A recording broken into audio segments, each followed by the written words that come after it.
say that maybe the word subtler is the problem, because subtler, if we translate to Hebrew, is underneath.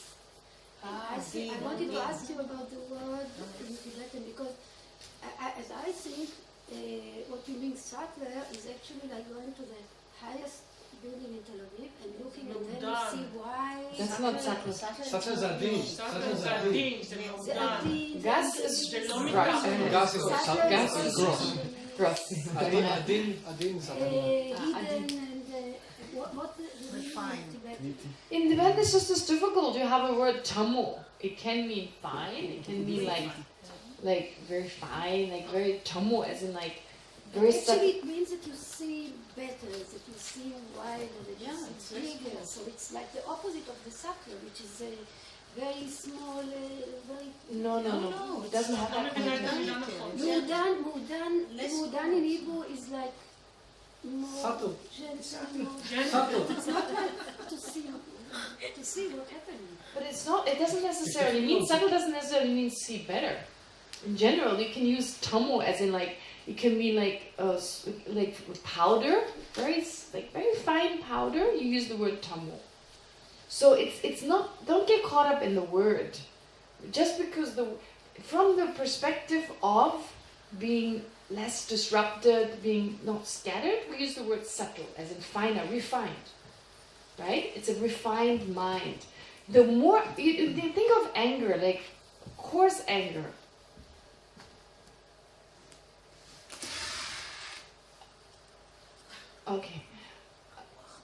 Okay, so coarse anger, like coarse anger, can you feel it's like the whole body is being moved, red face, and we're shaking, and we go out, and that is coarse anger. That is coarse. It's more obvious. It's something visible. It's something that affects, your whole body. Whereas subtler it's calmer, it's more refined. But that doesn't mean you cannot perceive all phenomena with it. So it's just from the point of view of being refined, we call it subtle, right? Being more refined. But from the point of view of being able to see all phenomena, we call it omniscient. So the word subtle does not explain you being able to see things clear. It's just meaning that it's more refined. It's not that scattered. It's more focused. So from that point of view, you call it subtle. From the point of view of being able to see things better, you call it clairvoyant or omniscient.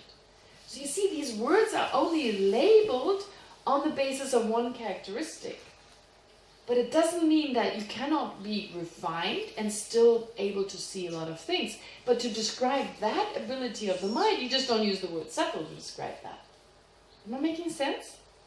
Yes. No, this makes confusion. It's okay. It makes confusion. That's part of learning. Refined and subtle are really different words. Refined and subtle? It's the same meaning. In Hebrew, it's the same meaning. For you, maybe you find it different, but usually for you... זה לא סאבטלר, זה סאטל. לא, בוודאי זה לא I mean, it's natural as part of learning that some of the words we get confused about. So a lot of learning the Dharma is about learning the meaning of the words. So it just takes time. Some things we might find more confusing and others less. Philosophy is about being confused in the beginning, slowly. Exactly. That's why practice is important, because only through the practice you can really get it, not through your everyday mind. Yeah, it's like just intellectual understanding, but if we really go a little deeper, we know what these words mean. So if you have a deeper type of consciousness, if once you have that through meditation, like if you're able to stay in a very focused, concentrated state, then you know, oh, this is what it means to be subtle, right? You get more of a sense of the meaning. So it's really a matter of doing it and then understanding, right? To try to generate a mind that is deeper, subtler, more absorbed, right? And then you get a better sense of the word subtle. Sure. I think I missed something. You missed something? Okay. When we get to a settler mind, someone can. So, is it only in meditation time or completely in life? Okay, completely. Is it more in meditation or completely in life? Well, every night. Every night. When you fall asleep, however many hours you sleep, you have a subtler mind. But if I'm not talking about me, I'm talking about some lamas or very high... Very high lamas. Okay, depending on their level.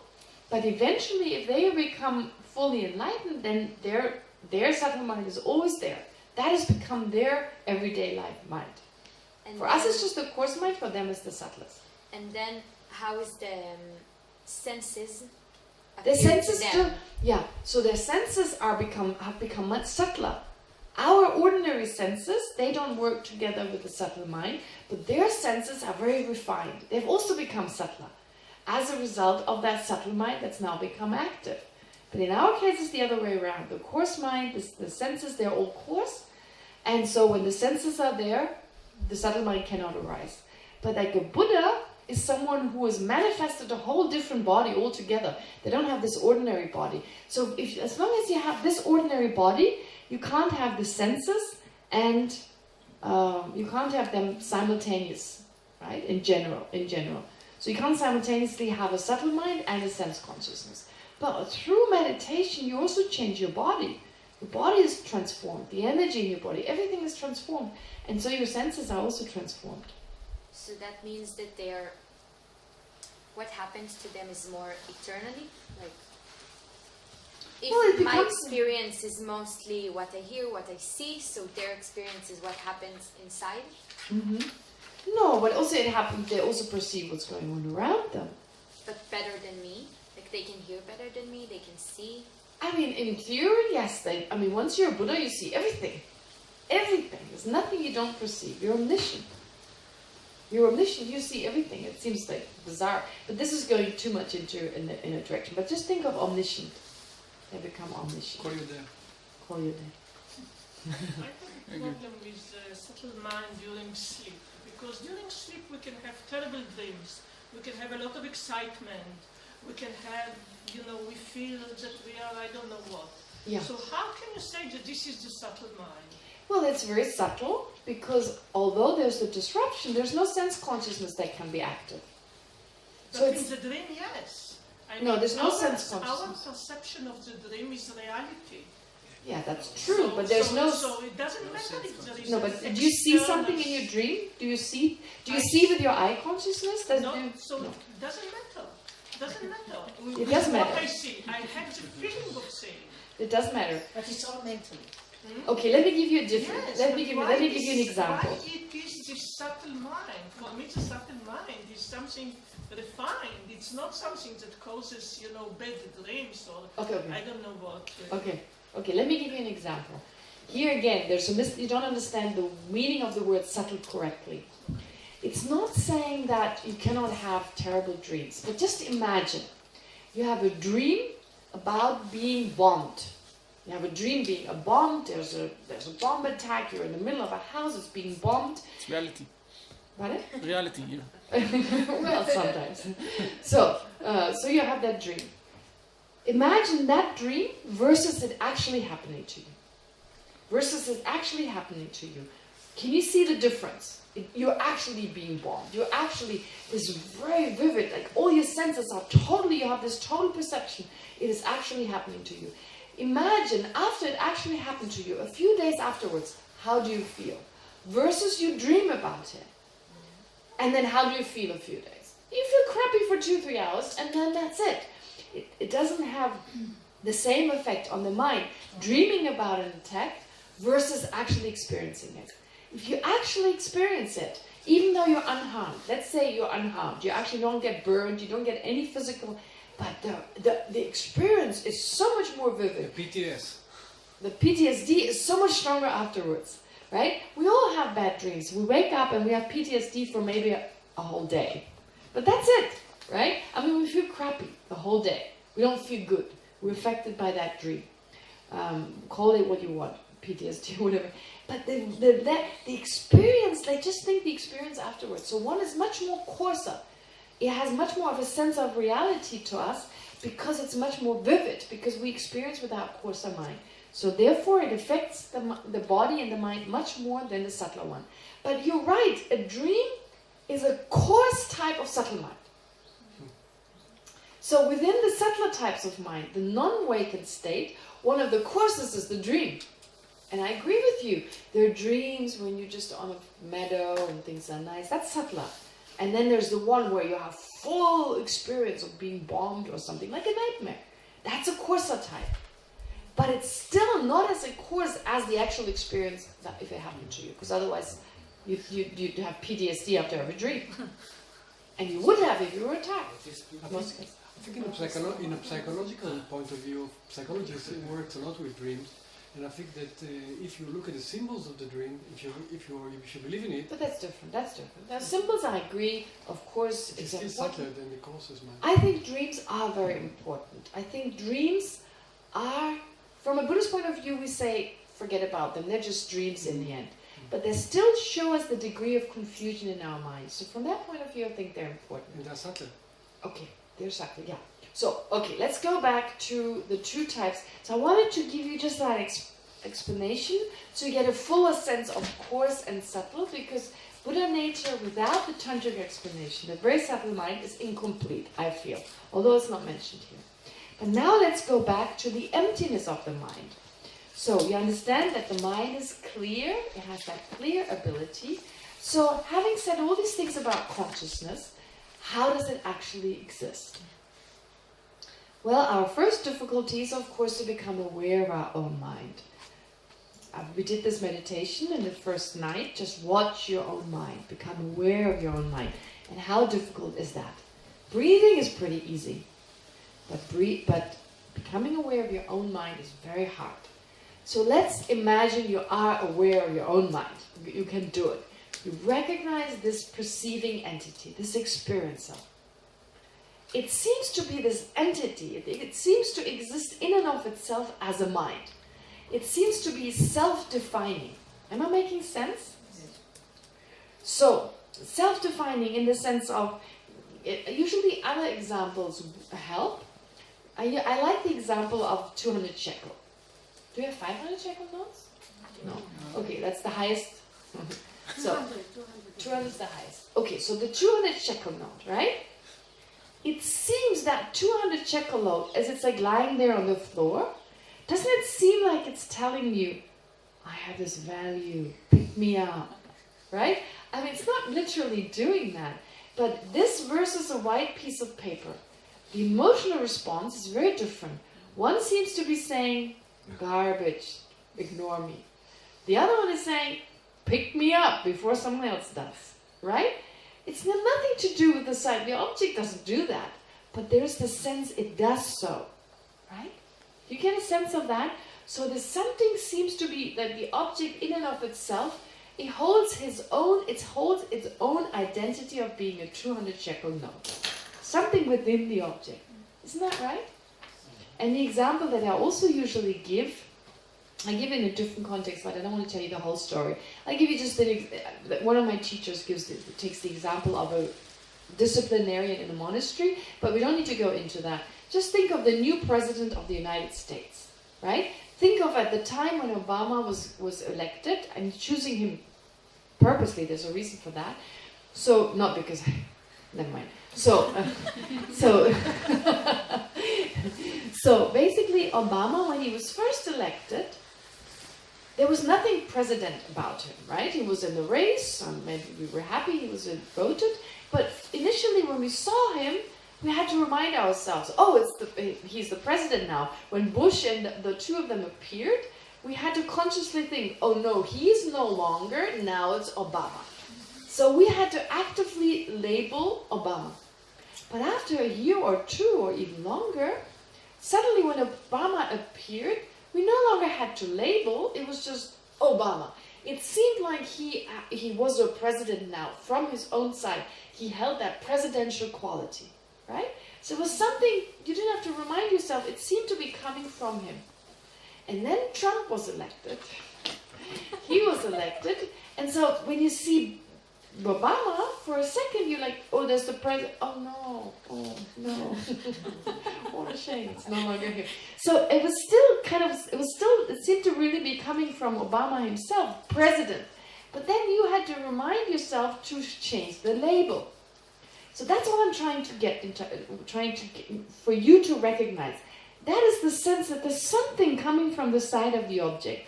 There's something there saying, I'm the president, right? And even Trump's got it now. Initially it was, Fred hasn't, but I have, you know, initially I was like bully, misogynist, you know, and now I'm thinking, okay, I should be a little bit, you know, he's the president, and he still holds that office, you know, so I'm labeling, and he's got a little bit more, he's got, it's like a slight change, despite the bullying and thinking that he's a, whatever, but it's a slight, so it's something, it seems to be coming from the object, and that's the case for everything.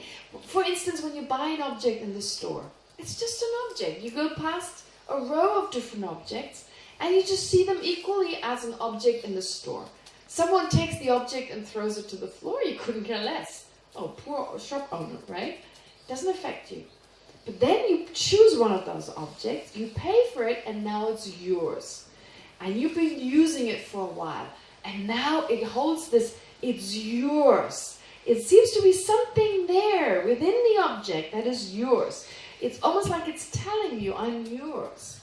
And if someone breaks it, oh my God, very different to when it broke in the store, right?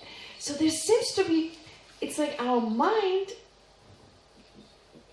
it's our mind, the way the object appears to us is now as if there was something in and of itself in the object. Well, welcome. Read your own sense of inherent existence. That's what we mean with inherent existence. So we're no longer aware that I've just imputed this to be mine, or imputed this to be a 500 okay. a 500 shekel or 200 shekel note. Or just imputed, and even if you have 10 shekel, no, you don't have 10 shekels, right? You have 10 shekels? Oh, you do. 10 shekel, oh, you have a coin. Yeah, the 20 shekel notes you have, right? So 20 shekel and 200 shekel notes, again, the 200 is more powerful, right? It's kind of like, me, pick up me. If you have to pick up one, pick up me, right? So, therefore, there's a sense that this is the sense of inherent existence. If you can recognize, and if this object being mine, if that was in the object, I would be able to find it. Yes. But if the 200 shekel note and say a $10 bill are lying next to each other, you could have it with a 200 shekel note, but not with a 200 or with a $10 bill. Yes. Regardless of the value. I mean, it is about that. It's just what you associate with it. If you're planning to travel to the US and you really need dollars, but it's too late and you see $10, no, but I mean, then it's like, whoa. What you say, like, you know, that you add something to that bill Yes. for it. Right? Yes, exactly. And you do it with $10 and you do it with 200 shekels, depending on what it means to you. So what it means to you is totally subjective.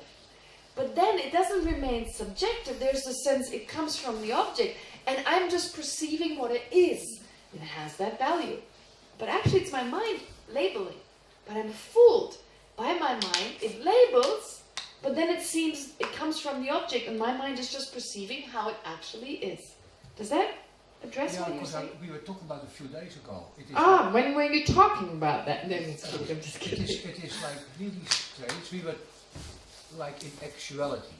When I was in Israel, they came with the euro, but the euro holds still more value than a shekel. Does it? For Fred's mind. For me, for Fred's my mind. mind. Ah. Well, I don't know that currency. It is not the currency, but how I impute these things. Yes. It's like really strange. It's really strange. I agree with you. For me, euro also holds more value than Indian rupees. So when someone says to me, it costs 150 rupees, that equals 2 euro. I think, oh, that's nothing. But when I translate it into 2 euro, I go, oh, that's expensive. So it's like, that's just how our mind works. That's just totally subjective. We're more familiar growing up with the euro possibly, or a certain currency, and all that. So whatever happens to your mind is a reflection of what's going on deep within you. And if you understand the process, why this is the case, I've always considered India to be a cheap country. So in my mind, it's cheap. But I've forgotten that it's actually really become expensive recently. And so now, right, you can tell. Double, right? Yeah. Double as what it was like just a few years ago. So, but in my mind, I'm still holding on to my label. It's a cheap country, which is why 150 rupees doesn't have for me the same value as 2 euro. that could be psychological reason. Fred, I don't know what's in your case exactly the reason, but it's interesting that you have that association with things, and we have it all differently. All of us, we all see money, but how this money appears to us, there's similarity, but there's also a huge difference depending on, to me, if I see a 200 shekel note, it's like I have to look twice to read what it is and then maybe to calculate how many euros or how many rupees it is before I go, oh, it's 200 shekel. Right now it doesn't mean. Whereas for you guys, it's like right away. Okay? But it would take you longer with the rupee, for instance. So we all have different association with things, and it seems to come from the side of the object, but it's totally our mind. So everything just comes from the mind. I mean, modern physics helps us in that, telling us that the colors we perceive don't exist with the object. The blue, the green, the yellow, and that's what is it, orange and yellow, the 200 shekel note, I saw the new one. So it doesn't, it's not even yellow, it's not, the paper is not yellow. It's just a light frequency which is translated by my brain and therefore perceived by my mind to be orange. It's not really orange there.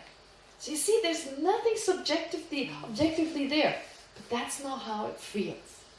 So even if you know modern physics, and intellectually you know that, deep within, I'm not attached to the blue that appears to my mind, I'm attached to this blue object that's so beautifully blue.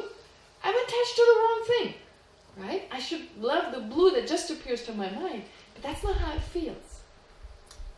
But what you mentioned about the deep within, yeah. What is that?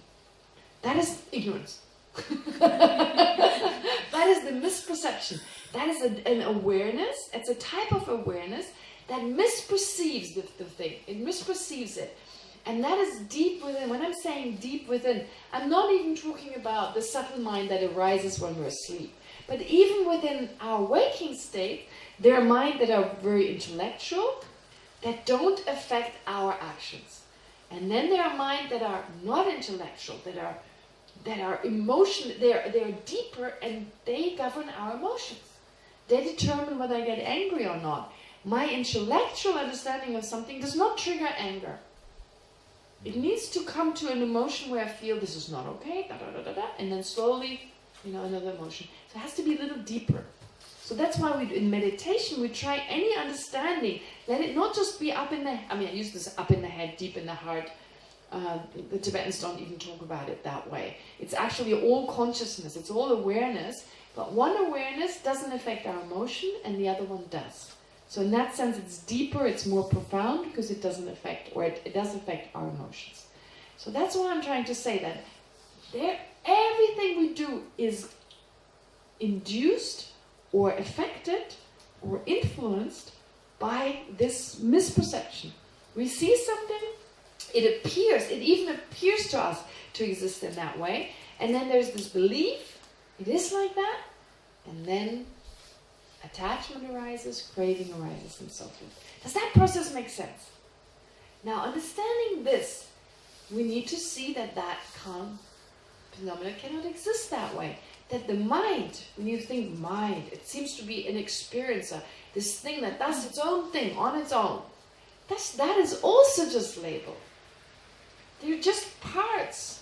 There's the object of it, that which appears to it, that which is perceived. There's the action of perceiving. There are these moments of awareness, and labeled on the basis of those, I label mind. There is no solid mind that can be found. So that is the emptiness, the lack of inherent existence of our mind. It's a changing, ever-changing phenomenon. It is never the same from moment to moment. It is made of parts, if you like, or aspects. Parts means spatial parts, but it's not really made of spatial parts, but it's made of aspects other than itself. It has an object, something appears to it, there's a perceiving function, it has functions, it has characteristics, and on the basis of that, I speak of mind. You explained that in the first evening, and I don't remember. Yeah. There is no chronological line between an object appearing and a mind, an eye consciousness perceiving it. They do arise at the same time, simultaneously? Well, we say conventionally, no. conventionally there's something, an external object, and then you perceive it. So that's the conventional experience. I don't mean in a mind-only way, but I do mean that the mind is equally as dependent on the object as the object is dependent on the mind. There is not one without the other. Yeah. Oh, that's true. Sorry. I'm going to itch on my tongue. That's weird.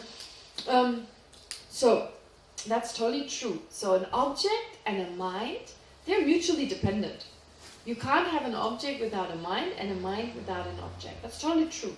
Because an object, if I say color, for instance, that's an object. How could you have color without a mind perceiving it? Because we've already seen, so this is the whole idea that nothing exists objectively. Because if it existed objectively, it would exist without anyone perceiving it. That's impossible. So this philosophical idea of like a tree falls in a forest, if a tree falls over in a forest and there's no one to hear it, does it make a sound? Well, there wouldn't be a tree in the first place. Because a tree is something that has shape and color. And shape and color are perceived by an eye consciousness. Color we've already seen, and this has been proven by modern physics. Color only exists in the mind. Doesn't exist, the way it appears doesn't exist with the object. So a tree is green and brown, and its shape is determined by the color. And if the color is not there, so don't even think that gray. Gray also doesn't exist. So there's no color. So how can the tree exist without having a color? Gray is still a color, right? So so therefore, if there's no tree, then there's no sound. So everything exists only because there's mind to perceive it. But then we go, well, then the mind just creates everything, and we could fly, and we could That's the usual response. No, there's some order to it. There's an order to it. We don't make things up sometimes we do. In our dreams, anything is possible. And actually, when you start to meditate and start to control your mind and win the energy, then suddenly weird things are possible. Because in the end, it all comes down to the mind. But for us as ordinary beings, there's a strong consistency. There's cause and effect. We call something a mind, we call something a table, and we don't keep switching those labels. So we can make sense of the world around us. You raised your hand. Yeah. And I wanted to say, for me, the focus with the object is many times, I don't know how it is for other people, but many times how it's affected on my life, like how can I use this money for me, not how I appreciate the money, or how Trump being the president is going to affect me or my family. Right. So would you say here the focus is misperception of the value of this thing for me, if I don't put the value on the object? You understand that? Yeah, I think I understand your question. So you're saying that you don't necessarily look at the value of the object, but rather how it relates to you, right? It's many times the way I think. But it's because you see that the object has a value which can affect you. There's not a sense that... So, this is just... That's natural. What you do... How can you use it? Well, the thing is, what you do, everyone else does. I think you're not alone in this. I do the same thing, right? I mean, if you hear, I don't know, the North Korean president, or Iran, let's take Iran, right? Iran, okay, they now accept Israel as a legitimate country. We're no longer scared of Iran. They may actually have trouble with Saudi Arabia, but we're like, oh, that's kind of far away. That's all right, right? So we still see it as intrinsic, from their own side, seems to be something intrinsic there that has nothing to do with my imputation, but the moment it doesn't threaten my country, then there's a sense, oh, it's all right, it's not so bad, right? It's just a natural, we all do that. So it's not about turning that around. Well, one step would be, well, what about other sentient beings? They're just like me, putting yourself into their shoes and getting a sense, oh, they don't deserve that, just as my family doesn't deserve it, they don't. But that is still in the context of the conventional, which is fine, which is effective. But actually to go, what is the evil within it? What is it? So it's not saying that Trump doesn't exist and that Iran is not a threat to world peace, etc. That is still true, but it's not in and of itself. It's dependent on many factors, and I'm just labeling it to be that. So it's not that it's in and of itself. So for that we need to focus on emptiness. How does the thing actually exist? What is it like? Just start analyzing. Where is the evil within the evil?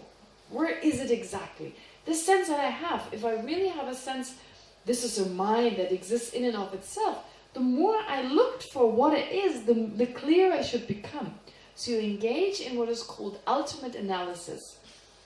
Ultimate analysis, not just saying, how does it function, what does it do, etc., just to accepting it's just there, and looking at it, what it can do, etc., but like what makes it that thing? What makes it mine, right? If that was my watch, and it keeps telling me it's mine, there seems to be almost like a mind within it. Where is that mind? Which part of it has the sense of mine? And you see, you won't find anything. You won't find mind, you won't find beauty, you won't find clock, right? So in the end, if you look for it, you find it's actually just my mind labeling, giving it, having these thoughts about something. And that is so important with the I, of course. What is the I? I'm like this, I'm like that. So we believe in an I that is just a creation of our own mind. I used to use the word a collage, you know, like a collage of different thoughts. And I'm like, I have this, I'm that, I'm this. So we're actually restricting ourselves. We're really restricting. We don't exist inherently. The I exists only because there are thoughts thinking I. If you didn't have a mind thinking I, you wouldn't have I. If you didn't have a thought thinking I am capable, or someone else thinking this person is capable, you wouldn't have a person who's capable. You need the thought for it to become a reality. Now we have a basis of imputation based on being able to speak well, or based on organizing well, or whatever, saying this person is capable, but the capable cannot be found within that. It's just something we label. Joy. Think about this. Is there any way to make it, if we want to live in a human society, so we label things. Yeah. This is easier. Yes, so necessary, not just easier, yeah. but necessary. Yeah. So there is a way to keep this in mind, not just analyzing everything specific. Yeah. So Joy, don't worry. It's not about understanding emptiness and suddenly you're really confused because things no longer make sense because you stop labeling. You still continue labeling. That's fine, right? But you understand labeling is necessary. No one is criticizing labeling for it. We're not. That is a very good and helpful thing. No, our problem is when we go beyond the label and exaggerate what's really there. It's just labeled. But we suddenly believe that we only label it because it is that thing. We have a sense that this is in and of itself 200 shekel. That's why I call it 200 shekel. But it's actually the other way around. It's not in and of itself 200 shekel. I merely call it that.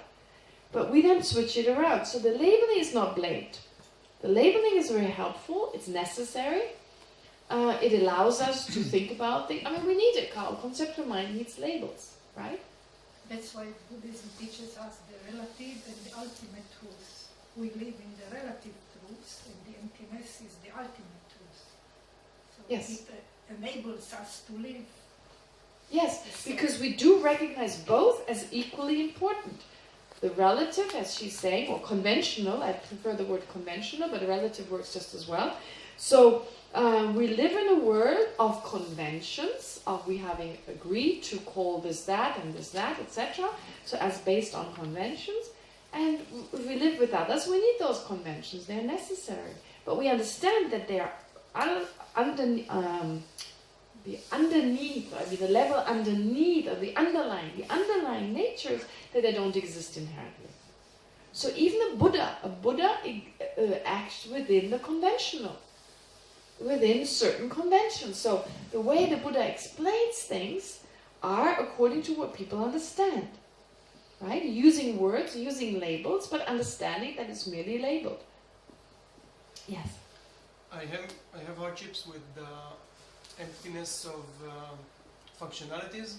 Uh-huh. If you look at money, you can do the differentiation very easily. Maybe even the I is easy in a way. Yeah. But if you look at the microphone, it functions I wouldn't say on its own, but it functions together and creates some kind of value or physics that actually happen. Yeah. So if you say there is no microphone, it's contradictory to the fact that it's But we never working. I never said there is no microphone, and I never said there's no 200 shekel.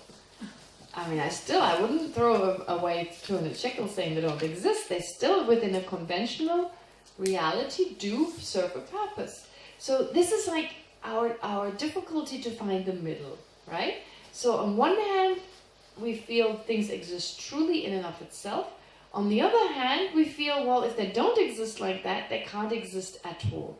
So it's very natural, and it's a healthy process to go, well, the microphone is there. Yes, of course it's there. But you see, what your difficulty is, and it's very natural. We talk about phenomena, like we take I, or we take, I don't know, the table. Those are nouns. Nouns as in like, they're just objects. But then when we look at functions, they describe actions. Performing a function means it does something. So an action is much harder to understand that an action is merely labeled. So don't start with the function of the microphone. Talk of walking. Just take the action of walking. Where is the walking within the walking? So what does walking mean? It means you lift your foot like this, you do this, you do this. You have moments in time. None of those moments are walking.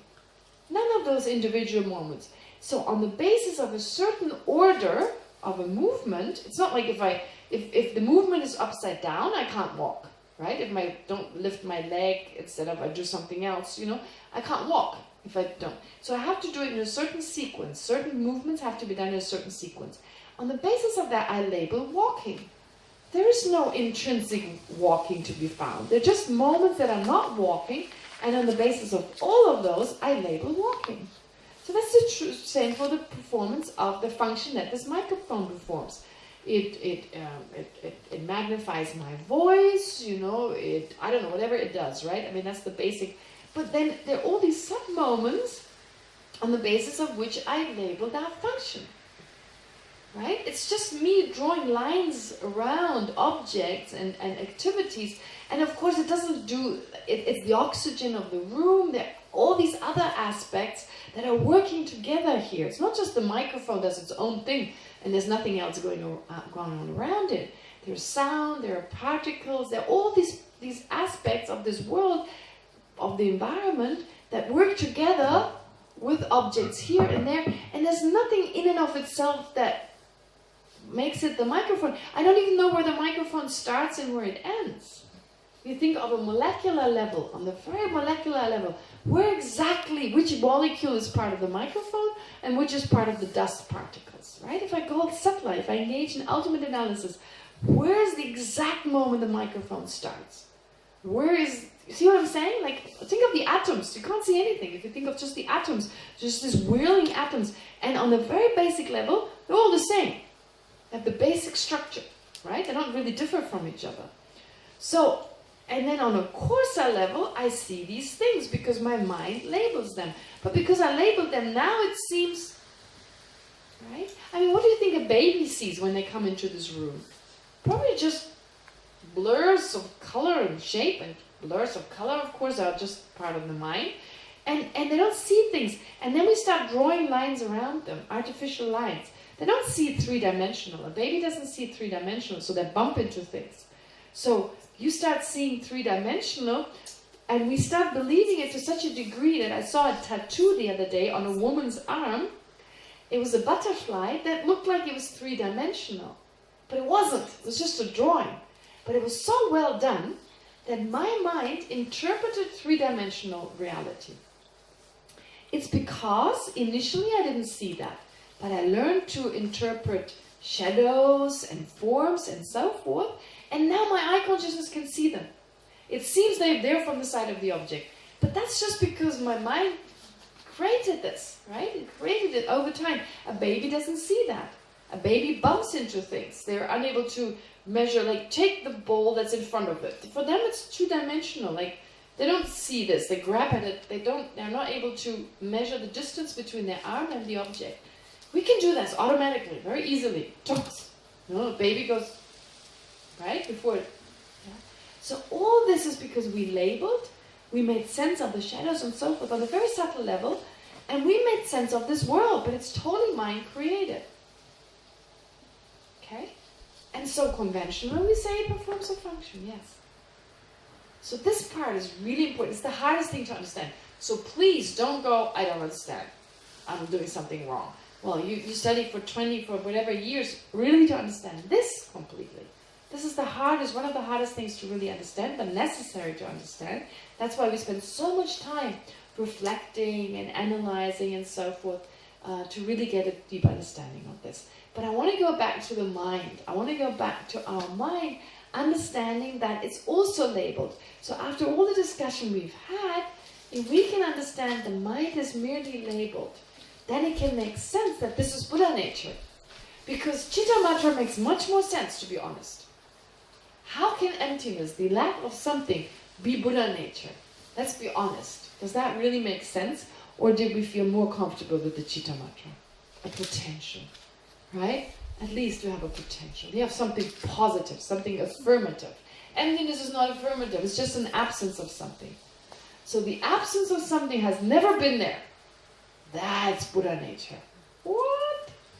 Right? To be honest, we want something there, something solid there, that because I have that, I can become a Buddha. Because I have that. So you have the mind, but that's only secondary. The mind is Buddha nature. Mental consciousness is Buddha nature, because it's that which transforms into a Buddha's mind. But then emptiness is, that is the support. It's called the support basis. It's the support. And that is said to be Buddha nature. Why? Why that? And that was the initial question I asked you. All right, I'll answer it after the break. Let's take a break. I see we're not really going with this ahead. But I want you to understand, I want you to understand it more than just being understand with some of these debates here. So even if we don't finish it, hopefully then on your own you can read it and it makes more sense. All right, let's take a break.